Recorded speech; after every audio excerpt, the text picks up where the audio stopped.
Di nuovo in diretta e torniamo a parlare della scuola elementare di Zerman di Mogliano, dove le maestre hanno deciso quest'anno di non allestire il presepe. Mentre la preside incontra il presidente di quartiere, arriva l'attacco frontale dell'assessore regionale Elena Donazzan. Quanto accaduto a Mogliano è vergognoso, il presepe rappresenta la nostra identità cristiana. Dura presa di posizione dell'assessore regionale alla scuola Elena Donazzan in merito alla decisione delle maestre delle elementari Marco Polo di Zerman di non allestire quest'anno la natività. Invito le famiglie, prosegue l'assessore, ad andare a scuola e a fare il presepe insieme ai propri figli perché la scuola appartiene a loro e non a dirigenti e insegnanti. Anche il consigliere comunale di Fratelli d'Italia di Treviso, Davide Visentini, interviene sulla vicenda. Lunedì mattina, spiega, presenterà una mozione in comune per impegnare Giunta e Consiglio a garantire la realizzazione di un presepe da esporre durante il periodo natalizio presso la residenza municipale e a sensibilizzare tutti i dirigenti scolastici affinché venga realizzato ed esposto il presepe nei propri istituti scolastici. Intanto, dopo le richieste arrivate da parte dei genitori di Zerman, il presidente del quartiere ha incontrato la dirigente scolastica del Salvatore. Abbiamo discusso con la preside, anzi una discussione molto accesa, però ha portato dei risultati. La preside ha ribadito che gli insegnanti hanno agito in base al principio dell'autonomia di programma. Io non discuto sull'autonomia, la rispetto al 100%, però io dico sempre che c'è solo la scuola, i bambini non sono della scuola. Ricordo io quando ero piccolo l'emozione che si provava quando si faceva il presepe e credo che anche i nostri bambini la possano provare. Questo gli è stato impedito. La professoressa del Salvatore ha assicurato che a breve vi sarà un chiarimento da parte delle stesse maestre. I consiglieri di istituto che saranno convocati dalle maestre, si troveranno per poi parlare con i genitori. Siamo affezionati alle scuole di Zerman, le sosteniamo in vari modi, aggiunge ancora Cillotto. Le maestre sono bravissime, solo che a questo punto hanno schiacciato un tasto del pianoforte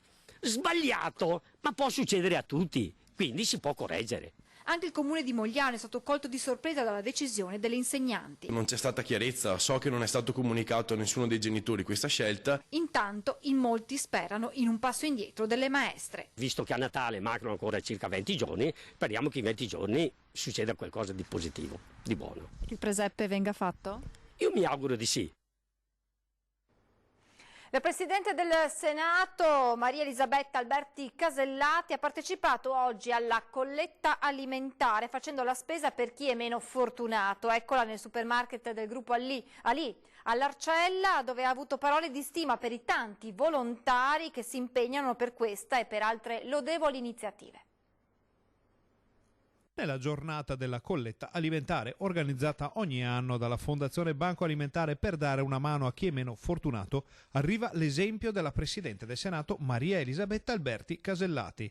La seconda carica dello Stato si è recata al market del gruppo Ali del popoloso quartiere padovano dell'Arcella, appositamente per riempire un carrello da donare ai volontari del Banco Alimentare.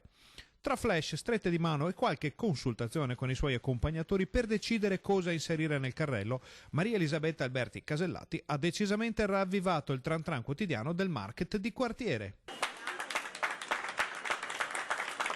All'uscita del supermercato, la Presidente del Senato ha ricevuto l'omaggio floreale da parte del patron di Ali, Francesco Canella. Poi ha incontrato i volontari della colletta alimentare, con i quali si è soffermata per chiedere qualche informazione sull'esito della giornata di raccolta. Proprio per i volontari Casellati ha avuto parole di grande stima. Un gesto di testimonianza delle istituzioni, perché le istituzioni sono sempre vicine a questo mondo straordinario del volontariato. Qui oggi ho visto tantissimi giovani che veicolano un messaggio importante, che è quello che occorre aiutare le tante persone che oggi si trovano in una situazione di grave difficoltà. I volontari sono tanti, sono quegli invisibili che rendono bella questa Italia con le loro azioni quotidiane di soccorso alle persone che davvero hanno necessità. Sono tanti. E sono migliaia i volontari che con la loro casacca gialla prestano servizio per raccogliere, organizzare e distribuire quel che viene donato a chi ha meno. La giornata sta andando molto bene, ci sono qua nella nostra provincia 220 supermercati coinvolti, 3.000 volontari e diciamo come sempre da 30 anni a questa parte è proprio una bella giornata perché si chiede a tutti di donare un po' della loro spesa per chi ha più bisogno. Per questa edizione ci fermiamo qui, vi lascio come sempre alle previsioni del tempo, non mi resta che ringraziarvi e augurarvi una buona domenica.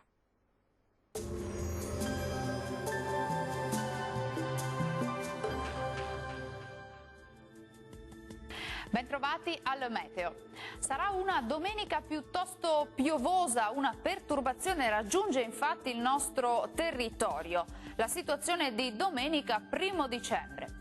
Sul Veneto il mese inizia all'insegna di molte nubi ovunque, con rovesci via via più diffusi in giornata, localmente anche intensi. Neve sulle Dolomiti dagli 800 1000 metri. Temperature minime tra 3 e 8 gradi, valori massimi ancora stazionari tra i 4 e i 12 gradi.